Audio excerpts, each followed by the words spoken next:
Innal hamdalillah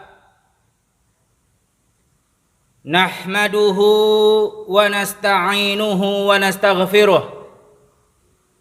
wa na'udzu billahi min syururi anfusina wa min sayyiati a'malina. May yahdihillahu fala mudilla lahu wa may yudlilhu fala hadiya lahu. Wa ashhadu an la ilaha illallah wahdahu la syarika lah. Wa ashhadu anna Muhammadan abduhu wa rasuluhu la nabiyya ba'dah. Qala Allah subhanahu wa ta'ala fil Qur'anil Karim, ya ayyuhalladzina amanu taqullaha haqqa tuqatih ولا تموتن إلا وأنتم مسلمون. أما بعد أوصيكم ونفسي بتقوى الله فقد فاز المتقون. Hadirin jamaah sidang Jum'ah yang dirahmati Allah subhanahu wa ta'ala, sesungguhnya di antara nama-nama Allah yang terindah adalah Ar-Razzaq. Dia yang menanggung dan membagikan rezeki-rezekinya kepada makhluk-makhluk ciptaannya. Allah subhanahu wa ta'ala berfirman, wa ka'ayyim min dabbatin la tahmilu rizqaha Allah yarzuquha wa iyyakum. Tidak ada satu makhluk di atas muka bumi ini yang menanggung rezekinya sendiri. Tapi Allah subhanahu wa ta'ala yang menanggung rezeki mereka dan kalian, wahai para manusia.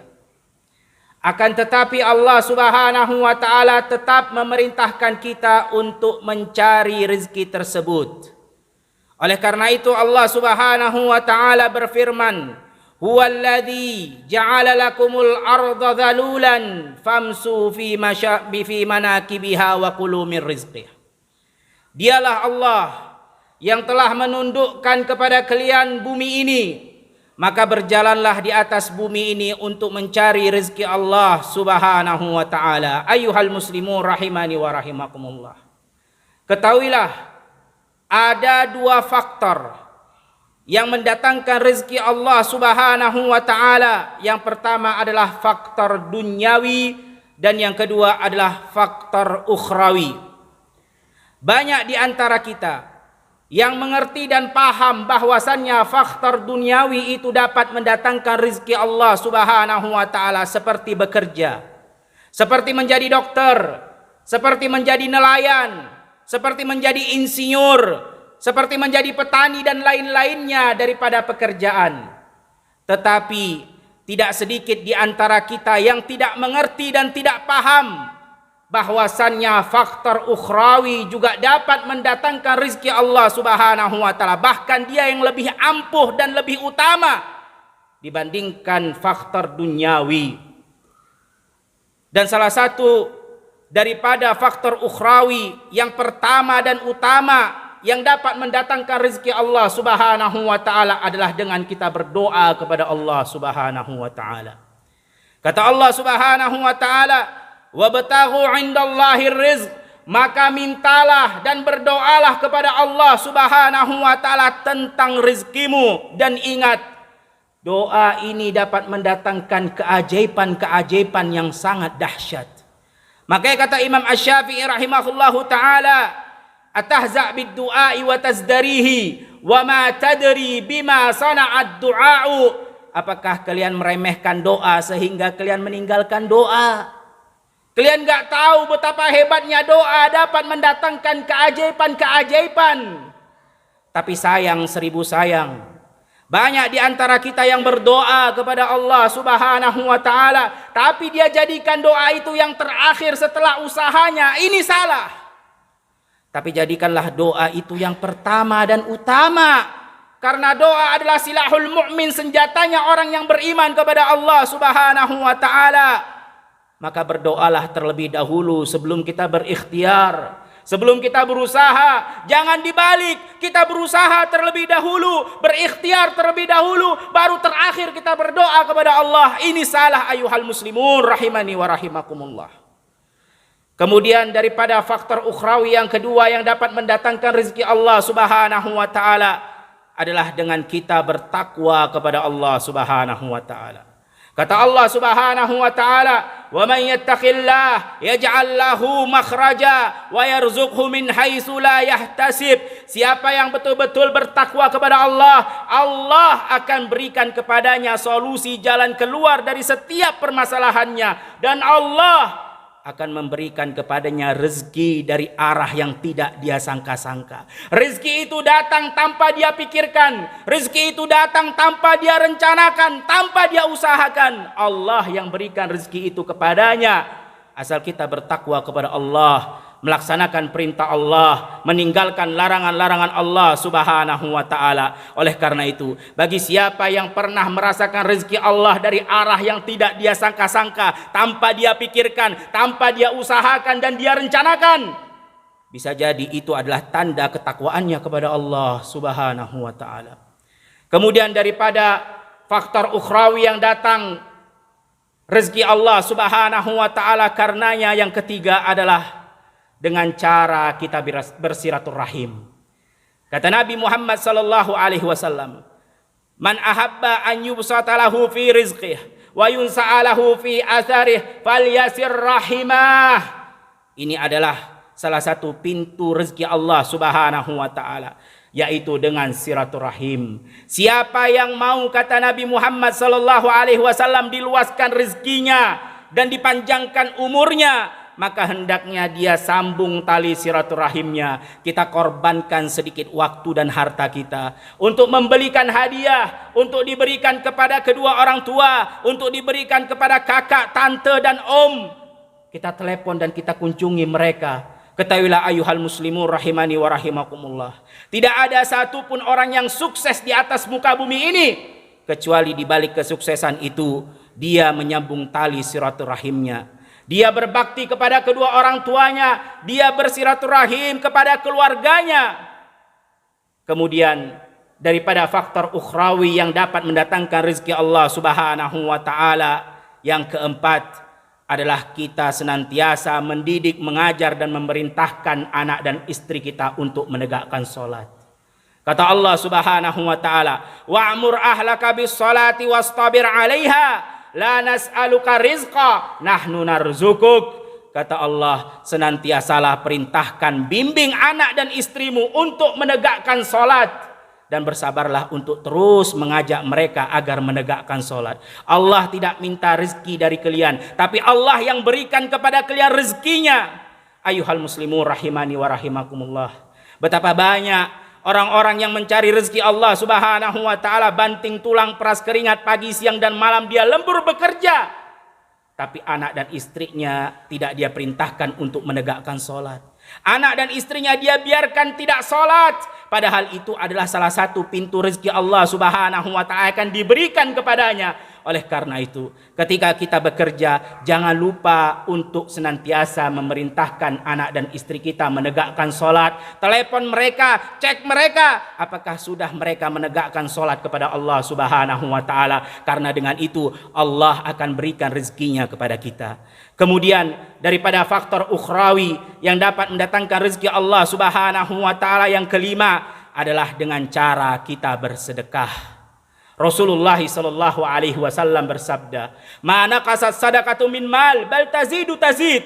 Tidak akan pernah berkurang sedikit pun harta yang disedekahkan di jalan Allah, akan tetapi kata Rasulullah bertambah, bertambah dan bertambah. Ayuhal muslimun rahimani wa rahimakumullah. Kalau kita memikirkan secara logika, namanya harta uang 1 juta dikeluarkan 100 ribu di jalan Allah, maka tertinggal 900 ribu. Berkurang harta tersebut, betul. Tetapi ketahuilah, ini adalah hadis Nabi Muhammad sallallahu alaihi wasallam yang harus kita benarkan. Adapun bagaimana caranya Allah Subhanahu wa taala menambah rezeki tersebut, itu urusan Allah. Yang terpenting bagi kita adalah kita ikhlas mensedekahkan harta itu untuk Allah Subhanahu wa taala. Dan ingat, Allah tidak akan pernah mengingkari janjinya. Bahkan kata Allah Subhanahu wa ta'ala, untuk membuat kita tidak ragu dan yakin, harta yang kita keluarkan di jalannya, jalan Allah, itu kata Allah Subhanahu wa ta'ala hutang bagi Allah. Kata Allah Subhanahu wa ta'ala, man dzalladzi yuqridullaha qardan hasanan fayudha'ifahu lahu adha'afan katsira. Siapa yang mau meminjamkan hartanya untuk Allah, Allah katakan hutang ayuhal muslimun, agar kita tidak ragu dan yakin bahwasannya hutang itu pasti akan digantikan, hutang itu pasti akan dibayar. Allah akan berikan berlipat-lipat gantinya untuk harta yang kita keluarkan di jalan Allah Subhanahu wa ta'ala. Siapa yang mau meminjamkan hartanya, kata Allah, Allah akan lipat gandakan berkali-kali lipat ganti untuknya. Ayuhal muslimun rahimani wa rahimakumullah. Ketika kita melihat seseorang yang kaya raya, orang yang kita kenal, orang yang kita tahu tempat tinggalnya di mana, orang yang kita mengerti pekerjaannya apa, orang yang kita tahu hartanya berapa, ketika satu hari dia lupa untuk membawa dompetnya dan kemudian dia meminjam harta kita, dia meminjam uang kita, pasti kita akan berikan pinjaman tersebut. Kenapa? Karena kita tahu, kita kenal di mana dia tinggal, apa pekerjaannya, hartanya berapa. Ini orang pasti bayar. Dia tidak pernah tidak bayar hutangnya. Lalu bagaimana ketika Allah Subhanahu wa ta'ala yang meminjam ayuhal muslimun? Allah Ar-Razzaq, Allah Al-Ghani, Allah yang maha memberikan rezeki, Allah yang maha kaya, meminjam, meminta, memerintahkan kita untuk menginfakkan sebagian harta kita. Maka kita harus lebih percaya kepada Allah Subhanahu wa ta'ala, bahwasannya Allah pasti akan menggantikan harta yang kita keluarkan di jalan Allah Subhanahu wa ta'ala. Ayuhal muslimun rahimani wa rahimakumullah. Oleh karena itu, setiap kita harus mendatangkan sebab-sebab rezeki Allah Subhanahu wa ta'ala datang. Baik itu daripada faktor duniawi ataupun faktor ukhrawi. Dan ingat bahwasannya faktor ukhrawi adalah yang lebih hebat, lebih ampuh, lebih dahsyat, yang pertama dan utama mendatangkan rezeki Allah dibandingkan faktor duniawi. Aqulu qawli hadza astaghfirullah li wa lakum wa lisairil muslimin min kulli dzamb fastaghfiruh innahu huwal ghafurur rahim. Alhamdulillahi rabbil alamin wa bihi nasta'inu ala umurid dunya waddin wassalatu wassalamu ala rasulina Muhammad ibn Abdullah wa ala alihi wa ashabihi wa man wala, amma ba'd. Ayuhal muslimun rahimani wa rahimakumullah. Di antara sebab-sebab yang juga mendatangkan rezeki Allah Subhanahu wa ta'ala adalah dengan kita bertawakal kepada Allah. Kata Allah Subhanahu wa ta'ala, "Wa man yatawakkal 'ala Allah fa huwa hasbuh." Siapa yang betul-betul bertawakal kepada Allah, maka Allah akan cukupkan dirinya. Allah akan cukupkan dirinya dan dia tidak akan butuh kepada orang lain. Asalkan dia betul-betul bertawakal kepada Allah Subhanahu wa ta'ala. Asalkan betul-betul dia paham bahwasannya yang memberikan rezeki adalah Allah Subhanahu wa ta'ala, bukan tempat pekerjaannya, bukan bosnya. Karena betapa banyak orang-orang yang di PHK, ditutup satu pintu rezekinya, tapi Allah Subhanahu wa ta'ala bukakan pintu rezeki-rezeki yang lain.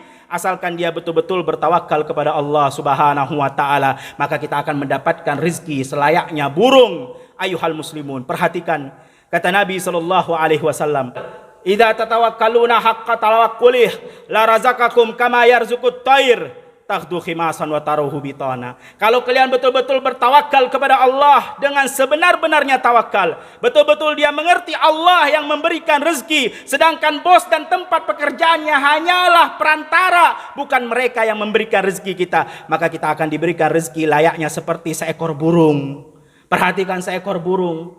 Dia tidak punya ijazah, dia tidak punya akal pikiran, dia tidak punya tenaga seperti manusia, dia tidak punya kulkas untuk menyimpan makanannya, dia nggak punya rekening untuk menyimpan hartanya. Tapi kata Rasulullah sallallahu alaihi wasallam, taghdu khimasan wa taruhu bitana. Dia pergi di pagi hari dalam keadaan perutnya kosong, lapar, dan pulang di sore hari burung, perutnya dalam keadaan kenyang. Begitulah kita akan mendapatkan rezeki dari Allah Subhanahu wa ta'ala. Asalkan kita betul-betul bertawakal kepada Allah, betul-betul paham Allah yang memberikan rezeki, bukan bos ataupun tempat pekerjaan kita, karena mereka hanyalah perantara. Kemudian ayuhal muslimun rahimani wa rahimakumullah, yang juga termasuk daripada sebab yang dapat mendatangkan rezeki Allah Subhanahu wa taala adalah dengan cara kita selalu berhusnudzon kepada Allah, berbaik sangka kepada Allah Subhanahu wa taala. Jangan kita berburuk sangka kepada Allah Subhanahu wa taala, karena Allah Subhanahu wa taala Maha sayang kepada kita, lebih sayang daripada sayangnya ibu kandung kita. Kata Rasulullah sallallahu alaihi wasallam, "Lallahu arhamu bi ibadihi min hadhihi bi waladiha." Allah Subhanahu wa taala lebih sayang kepada kita dibandingkan sayangnya ibu ini kepada anak kandungnya. Kita tahu tidak ada sayang yang paling besar di atas muka bumi ini kecuali sayang ibu kepada anak kandungnya. Tapi kata Rasulullah, Allah lebih sayang kepada hamba-hambanya dibandingkan sayang ibu kandung kepada anak kandungnya sendiri. Oleh karena itu ayuhal muslimun rahimani wa rahimakumullah, tidak pantas kita berburuk sangka kepada Allah Subhanahu wa taala ketika kita mencari rezeki Allah. Karena kata Nabi sallallahu alaihi wasallam, "Ana inda dhanni 'abdi bih", sebagaimana di dalam hadits qudsi kata Rasulullah, sesungguhnya Allah itu tergantung kepada prasangka hamba-hambanya. "Falyadhunnu 'abdi masya", maka berprasangkalah hamba-hambaku sekehendak mereka. In dhanna khairan falahu wa in dhanna syarran falahu. Kalau dia berbaik sangka kepada Allah, kebaikan untuknya. Kalau dia berburuk sangka kepada Allah, keburukan untuknya. Ayuhal muslimun rahimani wa rahimakumullah, Allah Subhanahu wa taala telah memberikan kepada kita segala-galanya yang kita butuhkan, baik yang kita minta ataupun yang tidak kita minta. Ketika kita berada di dalam perut ibu kita, sudah menjadi janin di dalam rahim ibu kita, kita tidak bisa meminta, tetapi Allah terus memberikan kebutuhan kita. Ketika kita dikeluarkan dari perut ibu kita ke dunia ini, kita tidak bisa berbicara, tapi Allah terus memberikan kebutuhan kita. Ketika kita beranjak menjadi dewasa, menjadi anak yang sudah kuat, kemudian kita berburuk sangka kepada Allah Subhanahu wa taala bahwasanya Allah tidak akan memberikan rezeki kepada kita, maka itulah ayuhal muslimun, ini adalah berburuk sangka bukan pada tempatnya. Innallaha wa malaikatahu yusholluna 'alan nabi ya ayyuhalladzina amanu sallu alaihi wa sallimu taslima. Allahumma salli wa sallimu ala Muhammad wa ala ali Muhammad kama sallaita ala Ibrahim wa ala ali Ibrahim innaka Hamidum Majid. Allahumma barik ala Muhammad wa ala ali Muhammad kama barakta ala Ibrahim wa ala ali Ibrahim innaka Hamidum Majid. Allahumma ighfir lil muslimina wal muslimat wal mu'minina wal mu'minat al ahya minhum wal amwat bi rahmatika ya arhamar rahimin. Allahumma aizal islam wal muslimin waqdulil kafarata wal musyrikin wa dammir a'da'aka a'da'ad-din. Allahumma la tada' lana dhanban illa ghafartah wa la hamman illa farajtah wa la dainan illa qadaitah wa la maridan illa syafaitah wa la musafiran illa wasalta ya akramal akramin. Ibadallah, innallaha ya'murukum bil 'adli wal ihsan wa ita'i dzil qurba wa yanha 'anil fahsya'i wal munkari wal baghi ya'idzukum la'allakum tadhakkarun. Fadhkurullahal 'azim yadhkurukum was'aluhu min fadlihi yu'tikum wa la dzikrullahi akbar wallahu ya'lamu ma tasnaun. Aqimissalah.